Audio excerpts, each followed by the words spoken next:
All right, hi everyone. Welcome to Bazzle Baby's first ever Things They Don't Tell You. So we're really excited about this series. My name is Vanessa. I'm with Bazzle Baby, and Things They Don't Tell You will be getting together everyday moms to talk about relevant topics and things going on and things that they don't tell you and just hear the real side of things. So we're excited to have this first ever one. We've got some great moms on today to talk with you. Bazzle Baby, just to give you a little insight on us, we are a fashion accessory baby lifestyle brand that focuses on creating products that make parents' lives easier. So anything that us parents can do to make our lives easier is definitely helpful, and we'll hear a lot about that today. So we'll start with going around the room, and first we have Meg. Meg, welcome. Meg has a 10-month-old little girl, and she is in San Francisco. Next, we have Maria, and Maria is here. She's a little girl named Olive. She's 20 months old, and she's in Jacksonville, Florida. And then we have Michelle, and Michelle is in San Diego. She has a little boy, Rowan, and he just turned 2 years old. And then finally, we have Nicole, and she has a little boy, Liam, who's 2.5 years old. So welcome, ladies. The first topic is parenting during a pandemic. So we're all struggling with that and trying to figure out our new normal and how to navigate that. So I'd love to hear from all of you and how you're coping with it, and just open communication, open-mindedness. You can be as honest as you want, as funny as you want, as real as you want. So kind of just want to talk and start it off with, how are you guys coping? How's everyone doing home with COVID? I would say it's a fragile facade, and one wrong move, everything will come crashing down in a literal sense. But overall for me, it's been going okay. You know, when COVID first started, obviously daycare closed down, and I think a lot of people still have daycare totally unavailable to them. And what we really had struggled with right away was like 2 full-time jobs and also full-time parenting. We were a little bit lucky though, because she wasn't crawling when this all got started. So we still kind of have a little bit of a lump on the log, which nice. I know other people, everybody else didn't have that case.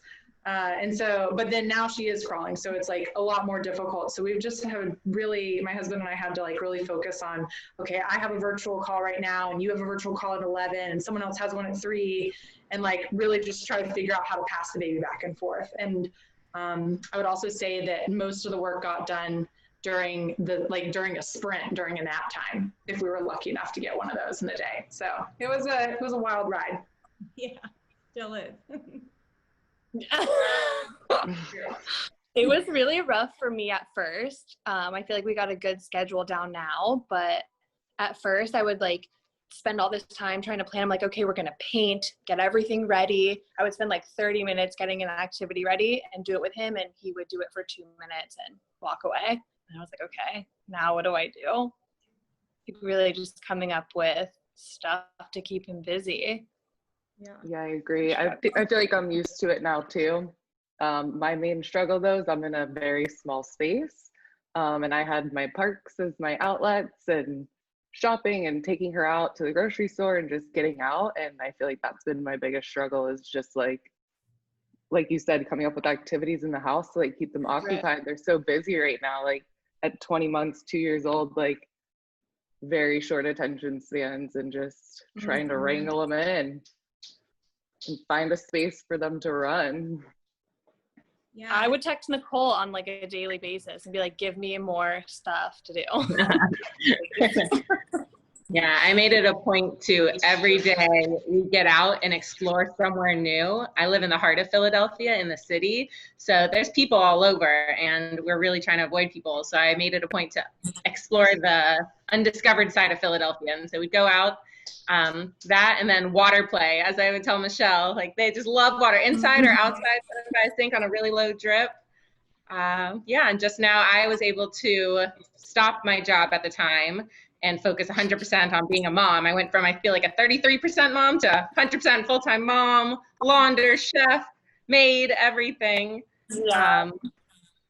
So that was hard, but now slowly working a little bit again, and finally had a housekeeper come back, which was a huge help.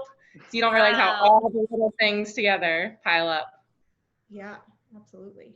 And then now, how are you coping? So yeah, we're trying to take care of babies, but like, what are your vices? I know that mine is getting me through, and my trash TV, but Every day I have to ask myself, like, is it too early to start drinking by myself? That's amazing. Yeah, definitely just drinking and TV, binging every show I possibly can. Yeah, it's, you know, it's hard. Like there's nothing to do, right? Like we can't go to the playgrounds or anything. You know, there's just, you're kind of like hamstrung for ideas on the weekends. And so similar to Nicole, I'm like trying to go out and explore a different town, or like for a while, actually, what I started doing is, you know, our neighborhood started to get kind of boring, right? Like it's just like every day, it's just the same loop over and over again to walk the dog and walk the baby to try and get some fresh air. So we started to actually, like, we would on Saturdays, like just hop in the car and drive somewhere. And then just walk around that neighborhood just to be able to like change up the scenery a little bit. And that's been helpful. And then as far as like coping, I feel like I kind of found that I could read a little bit. Layla goes to bed at 7, so I try to get in bed right at 7 too. Like if she sleeps, I sleep. You know, like I'm not trying to like stay up late or anything like that, because she wakes up early, so I don't feel comfortable doing that. So I've been trying to read a little bit, try to expand the mind, trying to remember what it was like to like be curious about things. And I've spent a lot of time on baby bargains too.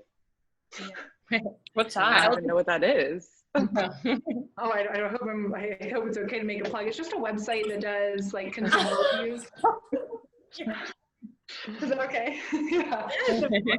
Yeah. So they do consumer reviews of like everything. So it's like a high chair, or if you want to buy like a baby carrier, or there's some sort of kid like toy or whatever, and there's a bunch of different brands that are available. It goes through and just does like a, you know, this is why this is the best one and why, kind of like a consumer reports of baby products. And so I got a baby carrier for like, you know, like for hiking and stuff. And we gave that a whirl last week. I was like, yeah, we're gonna do this. And he was like, I don't know, it's kind of a long hike to try to go and do like with a 10-month-old. And I was like, no, I did all the research. I got this cat pack. I'm gonna carry it the whole time. And I did. And so that was like really nice to be able to get out and, you know, do an actual like hiking trail versus just the neighborhood walkabout. Nice. Oh, that's so nice. In Florida right now, though, I feel like you can't even go outside. Yeah. Sorry. Yeah. I will just get in my car and also go to a nature trail, but I'll take the long, I have no idea where I'm going way, like through a cemetery just to have free time. And I let Lou sit in the backseat on my phone. So I half the time don't even know where I'm going because my car doesn't have GPS, but just to drive and just spend time on the day, you know, waste every day is just like getting through all of the time, figuring out how to break up into activities. Yeah, Nicole gave me the idea of letting Rowan sit in the driver's seat and pretend to drive. And it's like his favorite thing in the whole world. Like meltdown sometimes when we go to the store and I'm like, no, we gotta go inside. He's like, no, I'm actually driving. I've got places to go. Yeah, bye. I'll pick you up later. Now, how's it going with your partners? You guys have mentioned a few of them. Like, I know as moms, we feel like we do it all sometimes, and I know that it's been an adjustment phase, and you know they just don't get it sometimes. But how's that worked out with the partners and help in that area?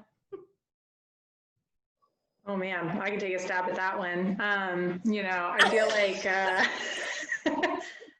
so, you know, Layla was born in September. I was on maternity leave, and then I went back to work in January. And so I was like just ramping back up into full steam ahead for work when COVID hit. So like that was a complete readjustment. But you know, both Keon and I shifted to working from home. And we fortunately have an upstairs and a downstairs. So we kind of joke that like during the day he lives upstairs and I live downstairs, and when Layla splits her time in between. But I think it's been a real challenge for a lot of people because in a way, like when you're sheltered in place like this, you have to relearn what it's like to do more than just cohabitate with your spouse, to like actually live with them. Whereas I feel like before COVID, we're all on this hamster wheel of life, right? We're all like just doing stuff and running around, taking care of our kids, doing our jobs, and not necessarily looking up and looking around and be like, oh, I live with this person. This is someone who I like chose to be my family member.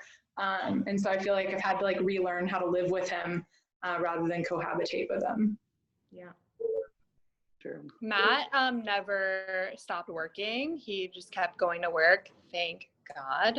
Otherwise, I don't know what would be happening. But I struggled with like, I stopped working and he still went to work. And so like he would come home and be tired, but like I hadn't talked to anyone all day. So I'm like trying to talk, he's tired. And then I'm like, are you going to unload the dishwasher? And he's like, well, why didn't you do it? You've been home all day. And I'm like, it's your job. Stuff like that. Yeah.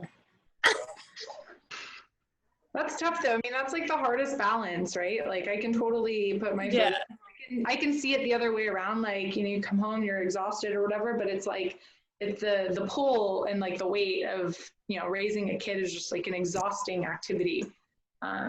Yeah. And I feel like silly sometimes being like, I'm tired when I've been home for like 5 days straight, you know, but I am. Like, I don't. I'm kind of tired too. Don't feel silly. Like I definitely do 95% of everything. Just my husband has a job that's really working full long hours. So I'm full-time mom all the time, but thankfully he's appreciative. So as long as he says thank you, he gives me massages at nighttime and he cleans up after, you know, I'll cook dinner, but if he cleans up after and he gets up in the morning, that's actually really key because I am all day. We'll take him until he has that first meeting. He is working from home, which is totally different. And then at 5:30, he'll come down and he does bath and bedtime ever since Liam was born every day. I'm like, oh, take him at the end. So I also stayed home the first 14 months. But every day, you know, by the end of the day, you're just take him. I need to look at the internet. I need to watch TV, something by yourself that you want to do without having to worry about tend to, play with, engage in, all of that with the kid right there. Yeah, I'm still working on a little bit more of that balance because I'm still like waking up in the morning and like doing the evening stuff too. And I feel like we're having to have like, okay, on the weekends, I'm going to take Saturday and you're going to take Sunday. And whatever hand you get dealt on those days, then like that's something we're like trying out, you know, because it's hard because, you know, I feel like for us, we both want to like participate, but a lot of times I feel like a lot of moms end up getting that heavy lift. And so it's like kind of calls into question like a conversation that just needs to be had, like, hey, we need to outline some plan here so that I can get a break. Yeah. And it's just like too, you know, it's like the other thing we're all coping with is not seeing friends and family, you know, the family that would normally help, especially for the ones like far in California, Philadelphia, that don't have your family right there. Yeah. That's been huge. That's been the hardest thing for us is like the grandparents who want to watch like every single second of this first year and, you know, and the subsequent years too, but like not getting time with them, not getting them to be able to come to have a break, like to give us a break, to be able to go out to eat, even though there's nowhere to go out to eat. But like that's taking a huge toll on like on just kind of my like attitude or like my like what I wish for them and for her to have time with like grandparents, aunts and uncles and stuff. Absolutely. We are talking to family more than ever though. I've never FaceTimed, especially with my dad and both sets of grandparents more than ever. So that's definitely a positive out of it. Although it's been one of the hardest parts. My family's in Florida, and even now we're trying to figure out what are we going to do? Are we going to test there, just take the chance on the plane and then come here and just quarantine? My biggest concern is just infecting my husband's parents, who we do see. We expanded our bubble. We're all really socially distanced, but they're in our bubble. So that's a huge break for us. We get to sleep on weekends, and my son, they'll take care of Liam. Lucky. So nice. It's so nice now.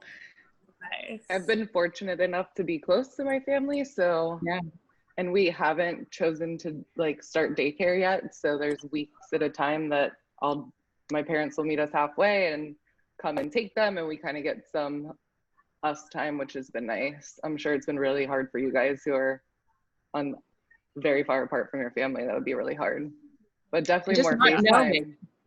right? Yeah. It's just not knowing. Yeah, It's when like you're gonna when, see how them. you can even plan. Yeah. Yeah, Like no one told you how to deal with this, and I think everyone's right. just, it's like a thing. People, who's going to tell you how to handle it, and everyone does it differently. You mentioned Right. like, how is everyone trying to cope or deal with like the return to school? You know, they're starting to do that.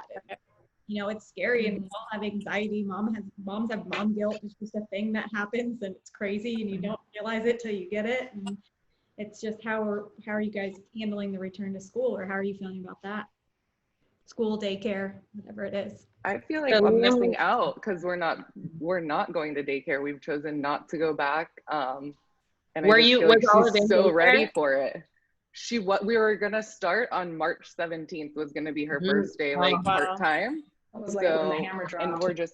we're not comfortable. My husband works at the hospital, so we don't really want to send her to a daycare with other kids and possibly infect them. So I just feel like she's missing out on like the socialization and like learning. Like I just feel like I can't teach her everything. Like she needs to learn from other people and her peers too. So I just feel like we're kind of missing out.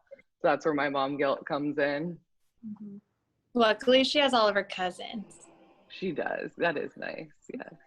Yeah. Yeah, Liam was in school. Rowan? You go. Okay. Liam was in school 3 days a week prior to this, 3 full days, and with a nanny half day 2 of the other days. And I was working about part-time. And since March 15th, yeah, he hasn't gone back to school. And his school did open in the month of June. But we're not comfortable sending him back yet because we're still seeing these older adults. And my biggest fear is infecting my parents, my husband's parents. So for the time being, I think we'll end up getting a nanny maybe when I find, like if I get to my wit's end and or start working more to where I can't handle both of it. Yeah, Rowan school opened and he went back last week or this week, 2 days a week for like 3 hours. And I'm like nervous about it, but it's been fine so far. Like they're taking all the precautions they can possibly take. So it's been nice. Yeah, we started going back in June. My daycare is out of a lady's house, which is really in my neighborhood. So she has 6 kids normally, and throughout COVID, we continued to pay her too, because it was like we were fortunate to not lose our jobs, so we didn't want to like turn off her anticipated income. And so when she was able to start bringing people back in, she was us and then like 2 other kids started going back, and we did kind of 3 days a week and then 4 and then 5. Now we're back up to full time, and they're wearing masks, and they had to install hand sanitizing stations everywhere. They have to clean everything before and during the day and after. So I really like applauded her for what she's done, but a lot of that expense was like on her to buy all that stuff to be able to meet those requirements. But yeah, I totally have guilt about it. Like, what if we do something that's like, where we slightly pierce our bubble and expose someone. We talked about going home for the 4th of July and like, should we quarantine her? We actually did fly over the 4th. And we came back and it actually went pretty well. And we socially distanced all the places that we were going. But when we came back, we were like, let's quarantine and get COVID tests before we go back, because we don't want to be the one who took a kid to daycare who then ended up infecting everybody else. That's like, you can't do that to people, or you got to try not to. So yeah, those were like difficult choices to have to make along the way. Yeah, it's crazy. It's hard to navigate, but it's like, when are things going to go back to normal? And you got to slowly start doing things or not. And everyone has to handle it in their own comfortable way. So I really appreciate you guys' input on that. I don't know what's right. My son's in daycare right now, but they're a great daycare. They're doing what they can, and you just kind of hope for the best and try to. Yeah. And thankful that it's not. That luckily it looks like the disease isn't prevalent in kids, that kids just aren't getting and aren't spreading it as much, hopefully. Yeah, I think that would be a whole new thing. Right. No, I think that's been an interesting thing to watch too. And this whole thing, I think someone said like, how long is this going to go on? And I think the real answer to that is like, we don't know, but No one knows. one of the things that continues to bring me solace, like at nighttime when I'm up with Layla, or like when we're worried about things, someone had sent me this article, and it was like a bunch of funny things. It was like, you know, a lady walking out in with her stroller, and she's like, what it looks like, and she's like all primed walking her stroller, but what it actually looked like was her, like, you know, wrestling her kid onto the stroller to be able to go for a walk. But one of the side-by-sides was, you know, a mom sitting there, like, you know, rocking her kid in the middle of the night, and it had her looking out the window, and across the skyline there were several dots where lights were on. And so it's kind of like, under all of these circumstances, we have a lot of unknowns, but like, we are not alone. Right. It like really resonated with me. I think about y'all, I'm like, they're doing this too. Like, I'm not alone here. And that gives me a little bit, you know, makes me feel a little better. And in general in life, you're talking about coping mechanisms. Like, the best way that I feel better is to think of how good we do have it. Even when anything's bad, Right. how much better do we have it than so many people out there in the world? Mm-hmm. And I'm just thankful to, like, although it's hard, have this time with Rowan. Like, otherwise I'd be at work every day and he'd be at school, and I would have missed all of this time with him. And he's just grown so much in the last like 6 months, talking a ton. And I always tell Matt, I'm like, Rowan might be my favorite if we have another kid, because I'm with him so much, and like, I don't know if I'll be able to do that with the next kid. Right? Yeah, I definitely feel closer to all of it's really nice. I was feeling like I was in that rat race and like just blowing in and blowing out, and it's made me slow down. And I just, I feel like I know her better and I feel more connected. There are a lot of great things that have come of this. Is Jillian like home doing virtual school? So it's summer now. And then they just announced they are going to do virtual school till Labor Day, or you have the choice to. And she's old enough. We asked her like how she felt about it, and she said she didn't feel comfortable. So, and like she didn't want to wear a mask all day at school. So we kind of wanted to wait and see what happened anyways. Like, so she'll just continue virtual until Labor Day. How old is she? She's 11. Okay. But she's just starting middle school, and like she left her little crew at elementary and was supposed to like go to school and meet a new crew, and it's just gonna hopefully be put off for a little bit, but she's been a really great sport about it. You're in such a, like, that's a whole nother realm of like a baby or a kid, right? Of like being able to talk to them about it, and like, how do you explain what's going on, and, you know, help them not feel like they're losing everything, you know? So yeah, really cool. That is nice that I can get her opinion on it and not like have to make decisions for her. I feel better about it. Yeah. Nicole, will Liam wear a mask? Oh, sorry. I haven't actually tried. We don't go anywhere. I mean, we did actually just start going to the playgrounds 2 weeks ago, and I don't have him wear a mask. I do wear a mask, but we go to really empty ones, and I got 2, but it was really hard for him with us wearing a mask. He'd be like, "Mom, no mask, Mama, no mask." We'd pull it off our face, and he really just didn't like it, which I get. The whole, have you seen those clear masks? It makes so much sense. I really wish they have it for all teachers, especially because your smile and your face shows so much expression. But I think the more he sees kids with them, it's becoming more normal. We see more older kids, 5 and above, wearing them now. But luckily, I'm so worried, all these kids that don't wear masks, and now they're going to go back to school, and now they're going to have to wear masks, and the poor teachers are going to have to deal with it. I mean, it's going to be hard. Rowan they don't have to wear a mask in daycare now, do they? The young kids, like Rowan. No, just the teachers. They wear like the clear thing. Yeah. Will he wear one? Will Rowan wear one? Or we've like gotten him these little like fishing ones that like kind of pull it up and he'll like joking, but he'll only wear it for a couple, like on and off 1,000 times, but not really. Olive's the same way. She likes to put it over her eyes and like walk around with like not being able to see. Awesome. Oh, I just want to thank you ladies again so much. It's so great to hear different parenting opinions, and I thank everyone else for tuning in. I look forward to many more of these, and I hope to have some of you parents on, some of you moms on again. We look forward to doing different topics, talking about different things, and making it fun and exciting. So other moms, I learn from other moms. That's just what we do, and we're just all trying to figure it out one day at a time. So feel free to comment, like, share, visit bazzlebaby.com. There's a link below. Also follow us on social media. We're on Facebook, Instagram, Pinterest, and I hope you all stay safe, and I'll see you next time. See you too. Bye. Thank you.